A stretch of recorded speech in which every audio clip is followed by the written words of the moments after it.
artist currently residing on a Mediterranean island, and today's video is going to be a sketchbook tour. So I'm not someone who is really very serious with my sketchbooks. I used to have on-off relationships with them. Overall, I love them. Like, I have tons of sketchbooks, notebooks, all sort of like journals, all sort of stuff, and I usually start them and I don't finish them. Then maybe later, like 1, 2, 3 years later, I'm gonna finish them. That's how my brain works, in a non-linear way. And that's how I do with my sketchbook. And sometimes I even don't start from the first page. Sometimes I start from the end or from the middle. And when I think of it, it's sometimes I also read my books that way. I start from the middle or from the end. I think I have found a rhythm that works for me, which is not forcing myself to finish one and to do just one. It's like my creativity needs different things to work on at different times of the year, but also different times of the weeks, different times of the months, different times of the weeks. I like to be stimulated, and also it's also that I like to express myself in different ways when it comes to art, exploring my creative voice. Now, before I start, I'm gonna do a small breakdown of which sketchbook is for what. So I have one here, which has a pretty cover. So this one, it's the first one I started, and I wrote imagination on top on the first page. Mismatch of a lot of different explorations and trying things. So that's this one. Then I have a second one, a moleskin sketchbook with a very nice thick paper that I can use for watercolor. This is the wrong side. I think it starts here. This one I started it more than 10 years ago. Actually, this one I started more than 10 years ago during a trip to Istanbul. So at that time I was trying to do a traveling sketchbook thing. So just, sitting, when I'm visiting a new city or monument, I'm sitting down, and it's like sitting down on a bench and trying to reproduce what I see. But I didn't enjoy that way of doing, so I kind of let it go. And so I started here. I started some bits here and there, and then I just stopped. Then 10 years later, I came back to it. I thought, that's a very good quality sketchbook. I'm gonna use it again. And I just drew on top of my drawing, and I added some things that have nothing to do with Istanbul. So now I use this one when I want to explore with watercolor and colors. Then I have another one, which is bigger. So this one I use mainly for creative visualization. Sometimes I like to start my day by listening to some hypnosis or doing some meditation or visualization, and then I like to put into my sketchbook what I saw, or what message I received. I like to do it's kind of taking my visualization further and anchoring it into my subconscious. So here it's more totally free exploration. What I mean free, I mean it's not related to the work I do in general, my drawings, more like a dreamy exploration. So I use this one for that. And then the last one that I've been starting recently is an extension of this one. This one is also a morning ritual I like to do, and it's I like to sit in the garden and just stay present for a few minutes, like ground myself in the earth, also grounding myself by observing and noticing what's around. And then there's always some positive affirmations coming to me, and I like to write them. So I use this sketchbook for this kind of things. Okay, so let's start with the first one, imagination.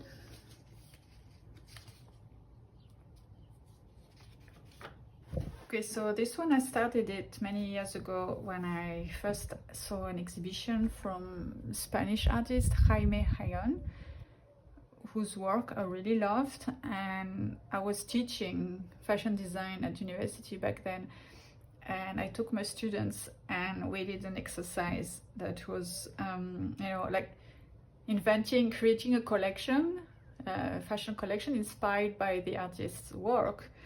So I thought I want to draw and design for fun as well, not for work. So in my spare time, so I thought I'm gonna play the game as well. And I used some inspiration from the artist, and then I followed along. Like I imagine if I was continuing the work, what would it look like? And then I put some random sketches.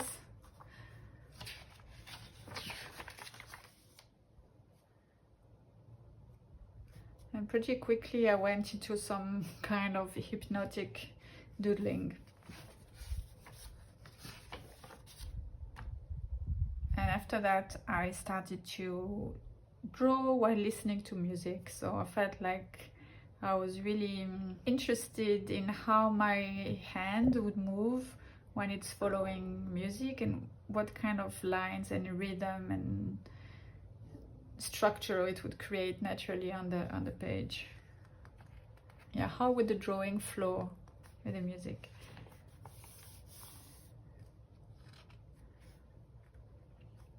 I really love this one. This one started by just drawing the lines from my wooden table. You know, the wooden lines, they usually form a very beautiful pattern, and then it was a wood with some dots.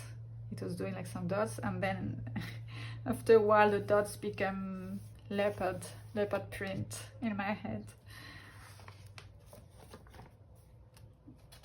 So this is really exploring random things that I see, or different things from different things that I put together.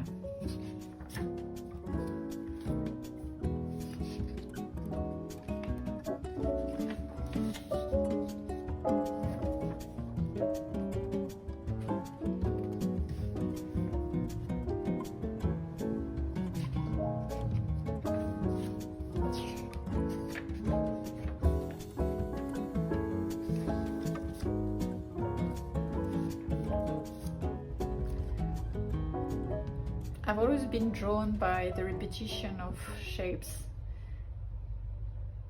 so that it creates a sort of pattern for me. I guess it's my background in fashion and textile that informs my way of sketching, but it could also be that because that's how I perceive the world around me, that is why I felt the inclination to go towards fashion and textile in the first place. It's a case of it's a bit a case of a chicken or egg thing here.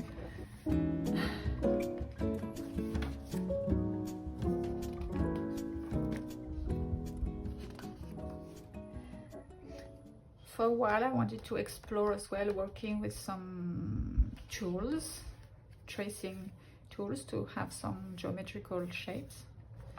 I was curious to see what it would look like. And then I just follow the structure of the sketchbook. It has a lot of white pages and then some craft, and then I don't know, I felt like writing some affirmations, empowering affirmation. Back then I was going through a big transition at that time, and it was really helpful for me to read positive, empowering thoughts every morning, and I thought it would be fun to incorporate it in my sketchbook practice. So I started like that, and I kind of enjoyed it, and I kept going.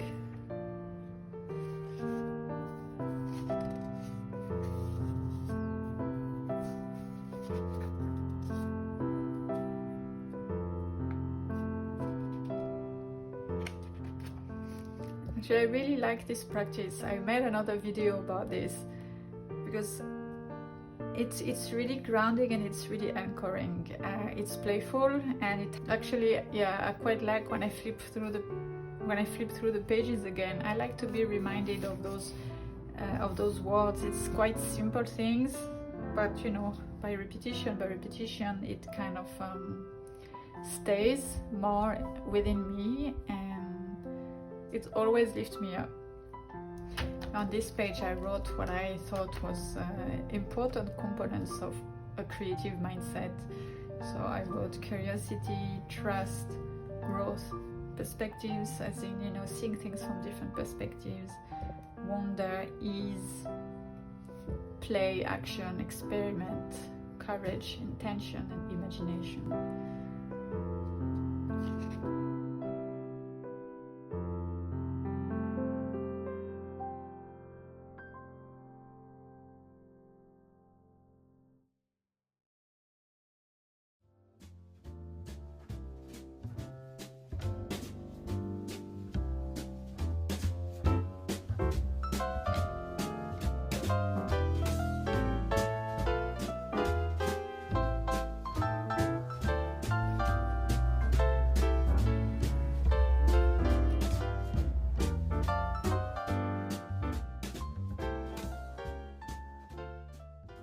For me, when I draw, when I create something, I feel like it's as if I'm doing a close-up, like I'm doing a zoom on a situation or something that I see or something that I think about. So I really love the idea of I'm making a frame, but then it's as if the art or the drawing has its own life continuing outside of the frame. We can't see it, but we can guess it or we can imagine it.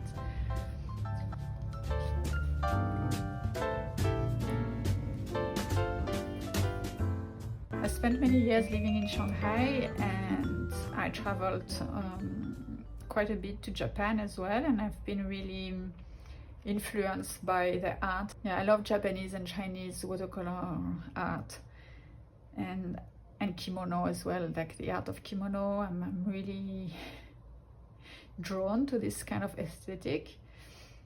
And also I love kilim carpets, like carpets and tapestry from North Africa, because I have some North African roots, and I find the Berber aesthetic is really, it's actually very modern. So I was also like exploring some patterns from Berber tattoos and also traditional patterns from carpets, rugs, and I like to combine different influences from different countries, different culture. Myself, I'm a multicultural person, so for me it's natural to mix influences and take inspiration from that.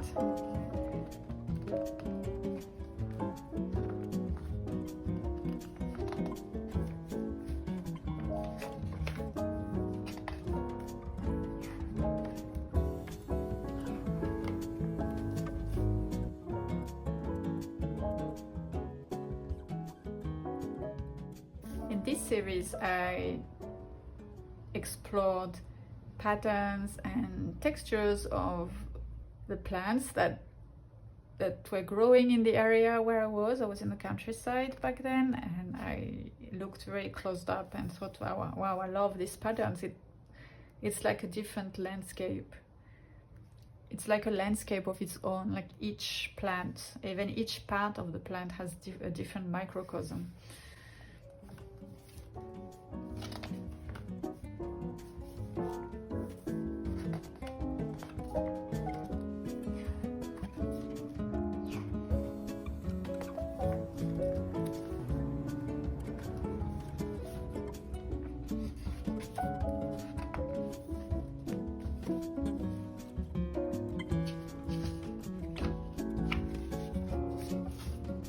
Continued.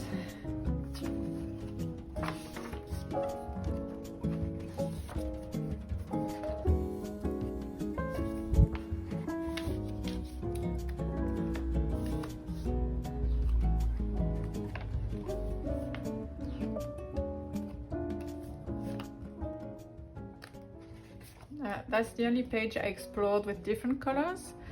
and at the end those fun, but I like my sketchbook to be black and white with some gold or some silver, but I really like to have only black. I love this the difference, like all this, I love all the subtleties that black ink can give.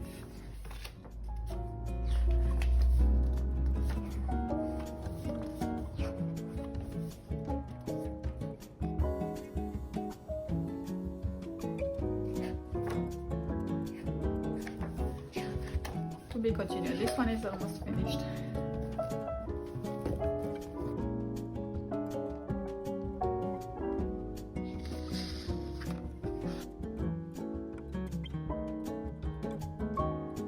So this is the sketchbook I use when I want to explore with watercolor and add colors to my graphic drawings.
To be continued,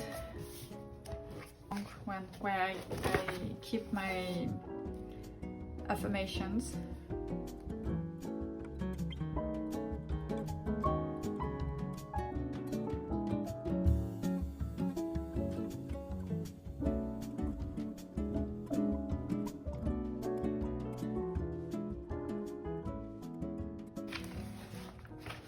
The one I use to literally draw what I see during my visualization, meditation, hypnosis. These are personal messages that my intuition whispers to me.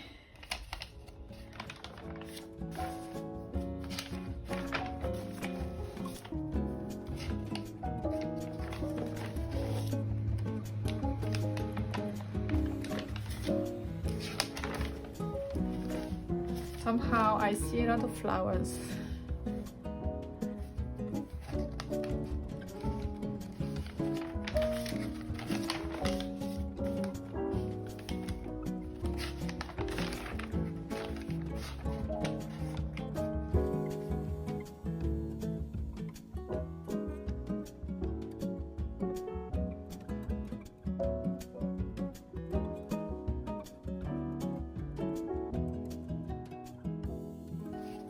To be continued as well.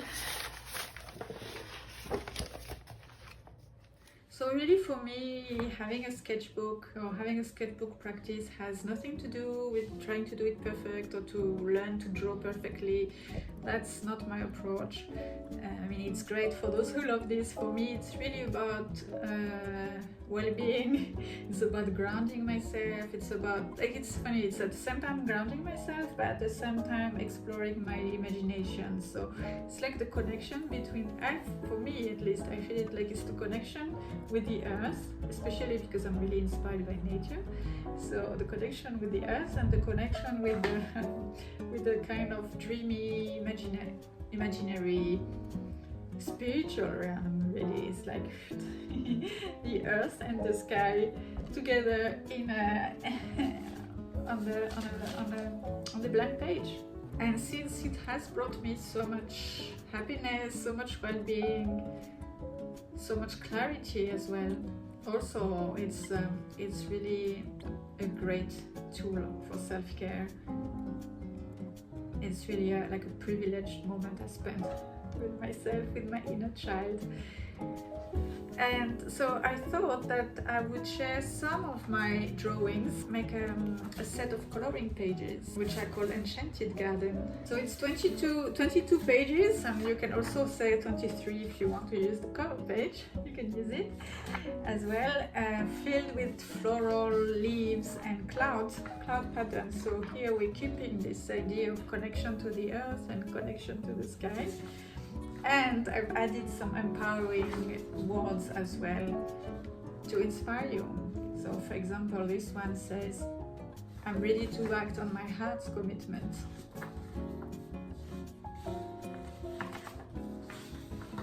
I choose to trust the power of my creativity.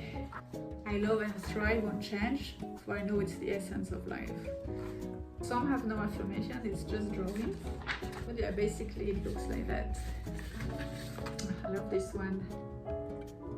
Brick walls that slowly becomes so nature and freedom, finding a way everywhere.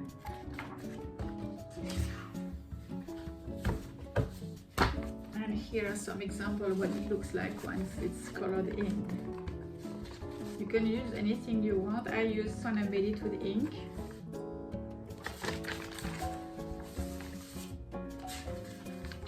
This one with oil pastels and watercolors. I mean, depending of the quality of paper you use to print it, it might become a little bit like creased, but it doesn't have to be perfect, right? It's more about the well-being that you feel when you do it. This one I used, and for these two I used markers.